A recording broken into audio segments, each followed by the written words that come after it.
Sécurité renforcée à la Courneuve après l'attaque du commissariat, des blindés de la gendarmerie mobilisés ce lundi soir.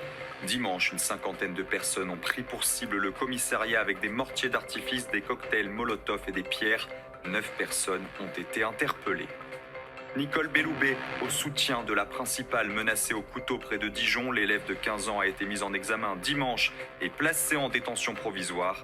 La ministre de l'Éducation s'est rendue ce lundi dans le collège Édouard Herriot de Chenôve. Les agriculteurs en colère reprennent du service dans l'Oise. Ils sont une centaine à s'être mobilisés ce lundi. Et selon eux, les réformes ne vont pas assez vite alors que Gabriel Attal recevra mardi matin les syndicats majoritaires. Démonstration de force de Vladimir Poutine à Moscou après sa très large réélection à l'issue d'une présidentielle sans réelle opposition. Le président russe a été acclamé par une foule rassemblée sur la place rouge. Il en a profité pour célébrer le 10e anniversaire de l'annexion de la Crimée.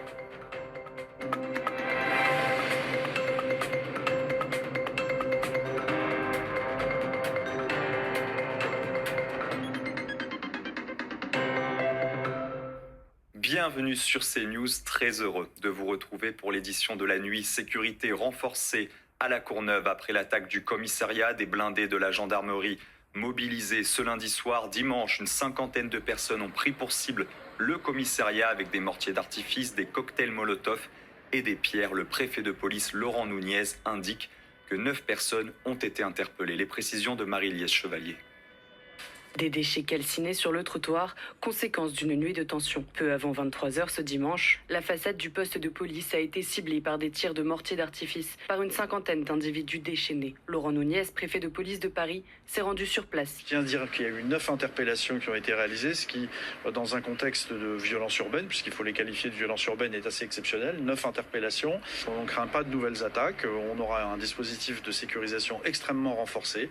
Encore une fois, la fermeté, l'ordre républicain, c'est ça. Selon les syndicats de police, l'élément déclencheur a été la mort d'un jeune homme de 18 ans mercredi dernier suite à un refus d'obtempérer. Laurent Nunez a confirmé cette information. Il y a manifestement un lien avec ce qui s'est passé à Aubervilliers. Un certain nombre d'assaillants hier soir faisaient référence à cela. Mais je veux rappeler que c'était après un refus d'obtempérer. Si on n'engage pas de course-poursuite quand il y a des refus d'obtempérer, on peut lâcher sur tout le reste. Le maire de la ville, Gilles Poux, a demandé que justice soit faite pour la famille, tout en dénonçant la violence. Face à ces événements, il peut y avoir de l'incompréhension, des velléités, mauvaises conseillères. On ne peut admettre qu'on s'attaque à des femmes et des hommes, quel que soit le symbole qu'elles et ils représentent. La sécurité sera renforcée dans la ville qui accueillera dans 4 mois une partie des Jeux Olympiques. Aucun bus et tramway n'a circulé ce lundi à Nantes. Les conducteurs étaient effectivement en grève. Ils dénoncent l'insécurité de leur métier après une nouvelle agression, celle d'une conductrice samedi soir. Et selon plusieurs syndicats, le service reprendra ce mardi seulement si les conditions de sécurité sont réunies. Écoutez ce représentant syndical qui revient sur l'agression d'une conductrice samedi. Samedi soir, aux alentours de 18h, nous avons une collègue qui était en régulation sur la place Bellevue-Mendès-France. Elle était en régulation, puis là, elle a vu un scooter arriver avec 2 individus. Et le passager du scooter avait dans ses bras quelque chose recouvert d'un linge blanc. Et en arrivant devant le tramway, le passager a enlevé le linge et elle s'est retrouvée en face 2 personnes, dont une qui avait un fusil dans les mains et qui la visait. Donc elle a eu très peur. Elle a eu très peur. Elle a vraiment cru qu'elle allait y passer. Et par chance, c'était des billes de peinture. Un homme de 23 ans a été mis en examen après la mort d'un père de famille poignardé. C'était dans l'Aveyron. L'homme a reçu 5 coups de couteau devant un supermarché sous les yeux de sa femme et de ses enfants. Le suspect effectuait un rodéo sur le parking et sous l'emprise de l'alcool. Retour sur les faits avec Marie-Victoire Dieudonné. Le drame a eu lieu il y a 3 jours, mais l'émotion est toujours vive ici, près de Rodez, où un père de famille a été tué à l'arme blanche par un jeune homme alcoolisé. Encore choqués, les habitants ne s'expliquent pas cette violence. Je trouve cela parfaitement écœurant. Bon, c'est la banalité, la violence ordinaire qui devient insupportable. Voilà. C'est plutôt calme ici. On n'a jamais vu de trucs comme ça, quoi. Le jeune homme aurait vécu une enfance difficile avec violence et serait ensuite tombé dans la drogue et l'alcool. Mais pour cette mère de 2 enfants, le geste est inexcusable. Quand je lis dans la presse une situation difficile dans sa famille, une enfance difficile, on n'arrive pas à 40 ans indemne. Tout le monde a un passé. Il n'y a jamais rien qui devrait justifier ce qui s'est passé ce week-end. Le suspect, âgé de 23 ans, était peu connu de la justice et très récemment installé à Rodez. Le fils du couple, un adolescent de 13 ans, était également présent au moment de l'agression. Choqué, il a été pris en charge par une cellule d'urgence psychologique. Dans l'actualité également, 2 frères et leur sœur comparaissaient devant le tribunal de Bobigny pour avoir voulu se faire justice. La justice leur reproche des faits d'enlèvement et séquestration, de vol et de violence volontaire, le tout contre un homme qui aurait mis le feu à 2 voitures garées devant chez eux. Sur place, Célia Barotte. Le tribunal correctionnel de Bobigny a prononcé à l'encontre de la fratrie et de leur ami des peines allant d'1 an à 2 ans et demi de prison avec mandat de dépôt, ce qui veut dire que depuis ce lundi soir, ils sont en prison. Pour 3 d'entre eux, dont la jeune fille jugée comme la commanditaire des faits par le président, la peine va être aménagée pour qu'ils puissent continuer leurs études, leur formation et leur profession. Les peines prononcées sont plus faibles que les réquisitions, jusqu'à 5 ans requis par le ministère public à l'encontre du jeune homme en état de récidive, mais difficile pour la famille de ces jeunes personnes de contenir leurs émotions, de contenir leur colère en sortant du procès. Leurs avocats n'excluent pas de faire appel dans les 10 jours à venir. Nicole Belloubet au soutien de la principale menacée au couteau près de Dijon. L'élève de 15 ans a été mise en examen dimanche et placée en détention provisoire. La ministre de l'Éducation s'est rendue ce lundi dans le collège Édouard Herriot de Chenôve. Elle a notamment salué l'efficacité des procédures anti-intrusion. On l'écoute. Ce n'est pas une question de chance, c'est une question de travail.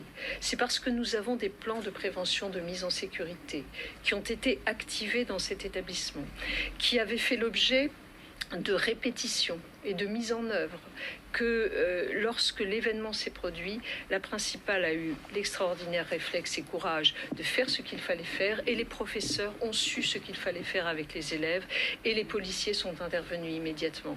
Donc au fond, ce que je voudrais dire ici, c'est que lorsque les procédures sont mises en œuvre, lorsqu'elles fonctionnent, cela peut sauver des vies, c'est important ici à dire.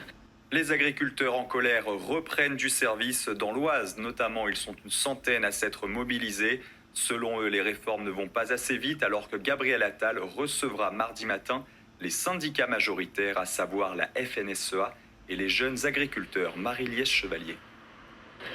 Pancartes, tracteurs et drapeaux européens en Berne, les jeunes agriculteurs et la FDSEA se sont symboliquement rassemblés sur le rond-point de l'Europe à Compiègne pour exprimer leur colère, qui gronde toujours 3 semaines après le salon de l'agriculture. On n'est pas une semaine sans avoir des discours contradictoires. On n'est plus agriculteur, on répond à un calendrier agronomique qui nous est dicté par les écologistes. On est en train de faire un marathon, On le fait, c'est-à-dire on ne doit pas s'essouffler.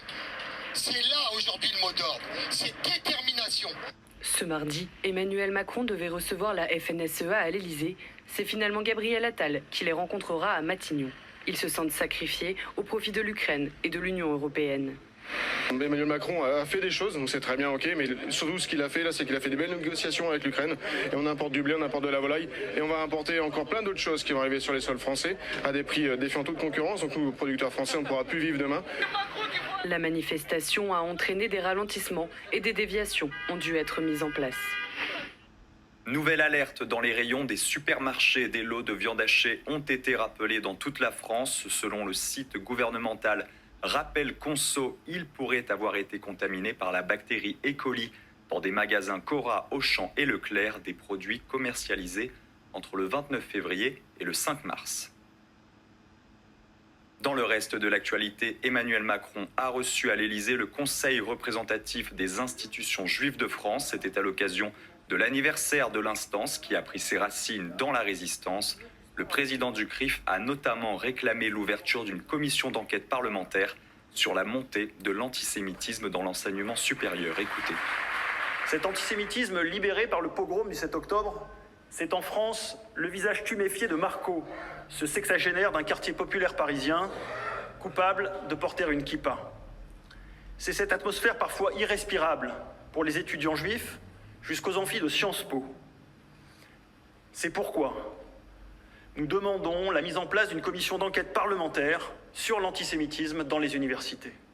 Et de son côté, Emmanuel Macron a promis d'être intraitable contre l'antisémitisme. Le président a notamment dénoncé, je cite, une nouvelle vague d'antisémitisme depuis les attaques du Hamas contre Israël. On l'écoute. Nous avons été intraitables pour réprimer l'antisémitisme où qu'il soit, dans la rue, derrière les écrans, dans nos universités. Des enquêtes ont été ouvertes pour faire la lumière sur les faits que vous avez mentionnés, Monsieur le Président, à Sciences Po. J'ai eu des paroles très claires la semaine dernière en Conseil des ministres, et sous l'autorité du Premier ministre, le gouvernement veillera à ce que l'ordre républicain soit respecté. À l'étranger, cette démonstration de force de Vladimir Poutine à Moscou après sa très large réélection à l'issue d'une présidentielle sans réelle opposition. Le président russe a été acclamé par une foule rassemblée sur la place rouge. Vladimir Poutine en a profité pour célébrer le 10e anniversaire de l'annexion de la Crimée. Écoutez. Leur retour vers leur patrie s'est avéré plus difficile et plus tragique. Mais nous y sommes néanmoins parvenus. Et cela aussi est un grand événement dans l'histoire de notre État. Quant au Novorossiya et au Donbass, les gens y habitant ont également déclaré leur volonté à l'époque, lors du printemps russe, de retourner dans leur famille. L'actualité, c'est aussi cette nouvelle œuvre de Banksy sur le mur d'un quartier de Londres. Une immense tache de peinture verte dans ce quartier du nord de Londres. En bas à gauche, une femme dessinée au pochoir se tient debout, un pulvérisateur à la main. Avec la perspective, la peinture se transforme en feuillage pour l'arbre dénudé qui se dresse devant le mur. C'est la fin de ce journal, mais ne bougez pas, on se retrouve très vite pour une nouvelle édition et on reviendra notamment sur cette sécurité renforcée à La Courneuve après l'attaque du commissariat. Dimanche, une cinquantaine de personnes l'ont pris pour cible avec des mortiers d'artifice, des cocktails Molotov et des pierres. 9 personnes ont été interpellées. À très vite sur CNews. Retrouvez tous nos programmes et plus sur cnews.fr.